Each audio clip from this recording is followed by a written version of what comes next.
श्री आनंदपुर साहिब पंजाब का एक बहुत खूबसूरत शहर है जो पंजाब और हिमाचल प्रदेश की सीमा पर शिवालिक पहाड़ियों के बीच बसा हुआ है।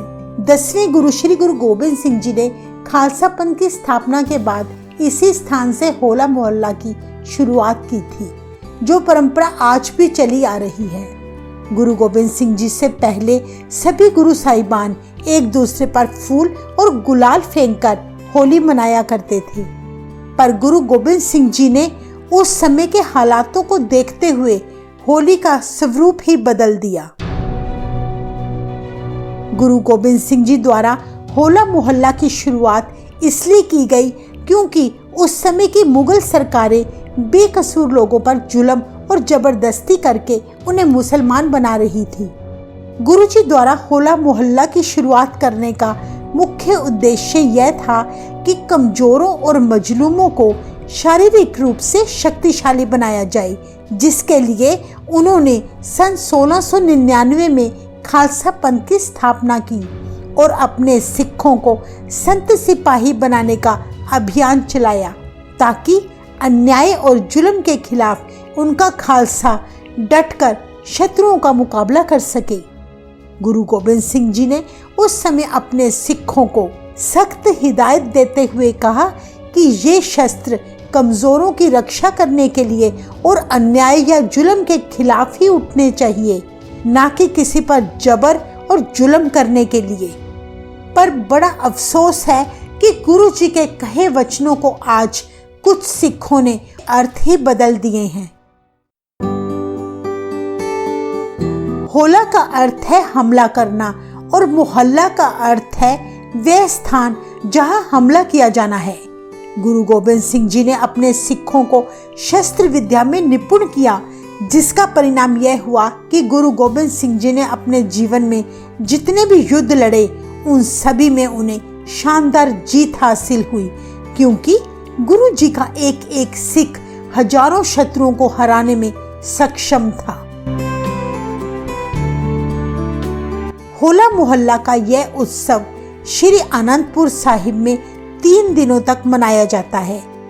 इतिहास में दर्ज है कि इस दिन गुरु गोबिंद सिंह जी ने श्री आनंदपुर साहिब में आनंदगढ़ किला बनवाया था, जहां बैठकर वे सिखों के 2 दल बनवाकर उनसे बनावटी युद्ध करवाया करते थे। ये युद्ध एक दूसरे को क्षति पहुंचाए बिना लड़े जाते थे। जो दल जीत जाता उसे गुरु जी पुरस्कार और सरोपा भेंट किया करते।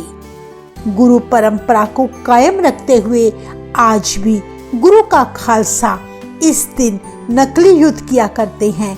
साथ ही कई तरह के करतब, घुड़सवारी, नेजाबाजी भी देखने को मिलते हैं।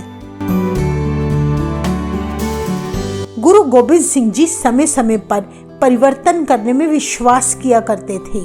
उनके अनुसार मुगलों के हाथ में तलवारें होना अहंकार का प्रतीक था, जबकि गुरु गोबिंद सिंह जी ने अपने खालसा के हाथों में तलवारें पकड़ाई किसी का हक छीनने के लिए नहीं, बल्कि किसी का हक दिलाने के लिए। गुरु साहिबान ने यह भी संदेश दिया कि होली का रंग तो जल्दी ही उतर जाएगा, पर होला मोहल्ला के रूप में जो आध्यात्मिकता और शक्ति का रंग मैं तुम्हें दे रहा हूँ, उसे उतारने की जरूरत नहीं पड़ेगी। जब भी शस्त्र पकड़ना है तो शास्त्र भी साथ में याद रखना चाहिए। यदि शास्त्र साथ नहीं, आध्यात्मिक ज्ञान भी नहीं, तब आपके शस्त्र में और जालिम के हाथ में पकड़े हुए शस्त्र में कोई अंतर नहीं होगा। इस दिन श्री आनंदपुर साहिब में लाखों की संख्या में संगतें तख्त श्री केसगढ़ साहिब में पहुंचती हैं, जहां गुरु जी के 5 प्यारे श्री केसगढ़ साहिब से चलकर किला आनंदगढ़, किला लोहगढ़ और माता जीतो जी के गुरुद्वारे में पहुंचते हैं। वहां दर्शन करके वापस श्री केसगढ़ आ जाते हैं। जिन जिन रास्तों में से गुरु जी के 5 प्यारे निकलते हैं, वहां कुछ कुछ दूरी पर लंगर का प्रबंध किया जाता है। वैसे तो होला मोहल्ला 3 दिनों का उत्सव है, पर पंजाब के गुरुद्वारों में इसकी तैयारियां हफ्ते पहले से ही शुरू हो जाती हैं। इस दिन यहाँ के स्थानीय लोग दूर दूर से आई संगतों के लिए लंगर का प्रबंध करते हैं। लोग अपने अपने ट्रकों व ट्रालियों में ढेरों सामग्री लेकर यहाँ पहुँचते हैं।